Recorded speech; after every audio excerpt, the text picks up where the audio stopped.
Kechagi videoni ikkinchi qismi, garchi foydalanib qoladigan joyi. Kolonkalarimiz bir xillaridan bir 3 ta komplekt, bir xillaridan bitta komplekt. Mana bunaqa 20 talik eshik kolonkalarimizdan ham 2 ta komplekt bor.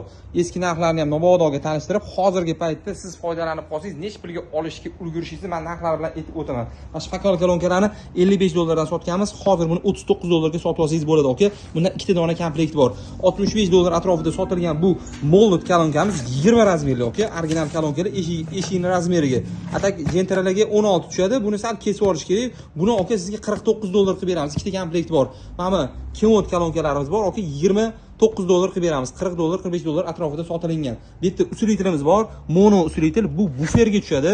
Kolonkaga qo'ya olmaysiz. 100 dollar sotilingan. Buni 65 dollar qilib beramiz. 35 dollardan Sony usilitrimiz, 2 ta kanalli usilitrimiz bor. Bu ham kolonkalarga qo'ysangiz bo'ladi.